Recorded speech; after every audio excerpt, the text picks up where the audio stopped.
There once was a poor widow who lived with her son, Jack, far out in the country. Jack was good-natured but lazy. When at last there was no money left to buy food, Jack's mother told him to take the dairy cow to market and sell her for a good price. On his way to market, Jack met a strange man who asked him where he was going with the cow. "I'm going to market to sell her," he said. "I will give you these 5 magic beans for the cow," said the strange man. Jack thought this was a good bargain, so he traded the cow for the 5 beans. Jack hurried home and said, "Look at the 5 beans I got for the cow." "You foolish, lazy boy," cried his mother angrily. "Now we will go hungry." She threw all the beans out the window, and she and Jack went to bed without any supper. When Jack awoke early the next morning, he noticed an odd shadow across the window. He ran outside to see that a huge beanstalk had sprung up during the night. It grew so high he could not see the top. Jack was curious and decided to climb up the beanstalk.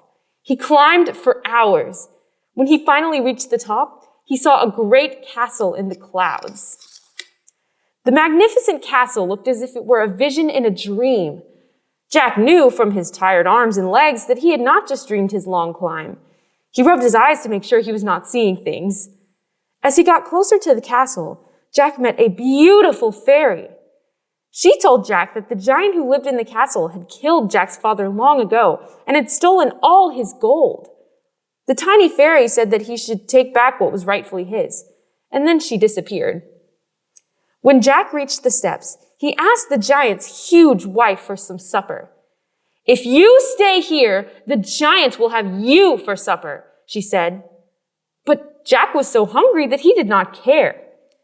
The woman gave in and fixed Jack a good supper. Soon they heard the thump, thump of heavy footsteps. Just as the giant entered the room, his wife hid Jack in the oven.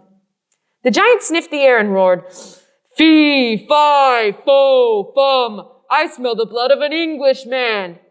"It's just your supper," said his wife. The giant ate his huge supper in one huge swallow. Then he roared, "Fetch my gold coins."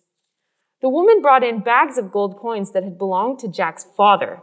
The giant fell fast asleep counting the money. Jack took a bag of gold and ran down the beanstalk. He threw the bag down to his mother's garden and climbed down as fast as he could. Jack's mother was overcome with joy when gold coins rained down. They could now take care of their needs for a while. But then one day, the gold ran out. Jack disguised himself and went up the beanstalk again.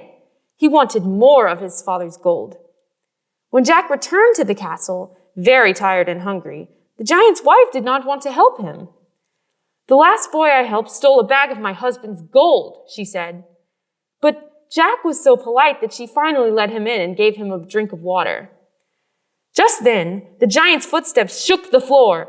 Jack barely had any time to hide in the oven before the giant entered the kitchen and roared angrily, "Fee, fi, fo, fum, I smell the blood of an Englishman." "Don't be silly," said the giant's wife. The giant ate his supper, and then he told his wife to bring him his hen. Jack heard the giant shout, "Lay!" When he peeked through a hole in the oven, he saw the hen lay a perfect golden egg. After he told the hen to lay 3 golden eggs, the giant fell asleep. Jack leaped out of the oven, snatched the hen, and ran. When Jack reached the beanstalk, he began to climb down quickly. He took the wonderful hen to his mother. The hen laid a golden egg on command every time. With the golden eggs, Jack and his mother were able to fix up their cottage, and there was always plenty to eat. After a while, however, Jack decided to climb back up the beanstalk. Jack sneaked back into the castle and hid in a large pot. The giant sniffed the air and said, "Fee, fi, fo, fum." His wife went over to the oven and looked in, but there was no boy inside. After the giant ate his supper, he called for his magic harp. His wife quickly brought him his beautiful harp of gold. The giant told the harp to play. It began to play the most entrancing music Jack had ever heard. It was not long before the giant was lulled to sleep by the music. When Jack heard the giant snoring, he knew it was safe to climb out of the pot. He grabbed the giant's harp and started to run away with it. "Master! Master!" the harp cried. The giant awoke with a start. Jack jumped off the table, the harp in his arms, just as the giant made a grab for him. Jack tightly held onto the harp and ran for his life. Jack could hear the huge thump, thump of the giant's footsteps closing in behind him. He knew the giant took large steps, so his fear was great. But the angry giant had just finished a filling supper, and that slowed him down enough for Jack to reach the beanstalk ahead of the giant. Jack clumsily climbed down the beanstalk with the harp, calling out to his mother as he went, "Mother, bring me the axe!"